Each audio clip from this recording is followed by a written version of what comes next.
We all take for granted digesting our food. We don't really take in consideration how many different organs and how important it is for every organ to work properly for our food to be digested correctly. The first part of digesting is called ingestion, which is simply just putting the food in your mouth.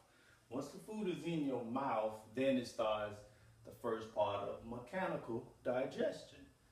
Mechanical digestion starts in the oral cavities around this area in your mouth. You have different salivary glands. You have three salivary glands that give you enzyme called salivary amylase. They come from your sublingual gland, your submandibular gland, and your parotid gland. What they do is they inject all these enzymes, different types of salivary enzyme that breaks the food down and get it soft enough and puts it in a nice little round little ball called a bolus.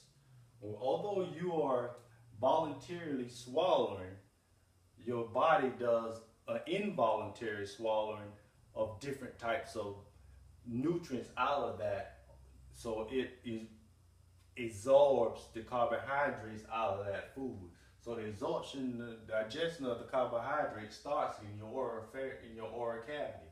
It comes down here. The soft palate is right here, which opens a door so it can come down through your esophagus.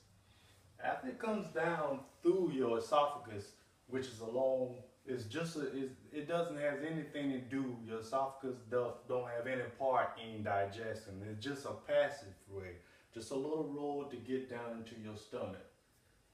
So the carbohydrates already been digested in your mouth. Now the stomach role is to digest the proteins. The proteins, they are harder to digest, so the stomach have more help with its digestion. The stomach has the fundus, the body, the pyloric sphincter, and all of those mixes and breaks and chops and something called segmentation, what the stomach does to make sure the food is done properly, chopped and ready to be going to the next section. After the stomach does that, it goes through the duodenum. The duodenum is very, very unique portion of the body because it's connected to the stomach, the small intestine, and the pancreas. The pancreas does a lot of work when it comes to digestion. It's a very, very important part of the body. Without the pancreas, it'd be almost virtually impossible to digest anything except bread, carbohydrates, or starch. The pancreas has enzymes called pancreatic amylase, pancreatic lipase, and pancreatic nuclease. What they do is they inject these enzymes in here and it breaks down all different types of fats. The fats, the proteins, and all broken down in here and being ready for it to go to the next step.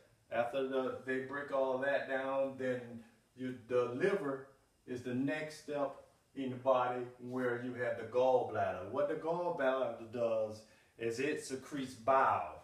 The pancreas also, right here, this is part that goes to that part when it's together, and it secretes bile. Without the bile, fat cannot be digested in the body.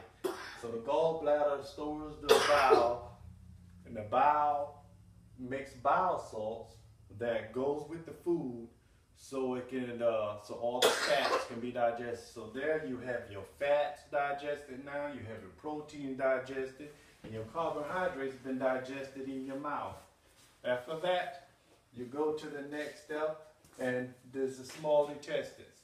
The small intestine, what it does is it reabsorbs all of the nutrients. Everything that's been broken down and mixed all together is reabsorbed back into the system through diffusion. And it's active diffusion, and it reabsorbs all your nutrients and everything that you need to keep living and going on. After the small intestine is done with, it goes into the large intestine. What the large intestine does is simply, it's just a storage pipe for getting the stew ready to be disposed. It's a big part of your body, but you really could use a bag instead of the large intestine. Technically, all it does is transport waste out of the stomach. But that's why you see people when they were in a shot with a shotgun or something, a bad accident, they have a bag because their large intestine don't work anymore. And what it does is just store the food and get it all dehydrated and compact. So when it goes around and it comes out of the sigmoid colon, and then it gets ready to come out into the rectum, and then the last part of is defecation. That's just how your food comes, processed, and leaves your body.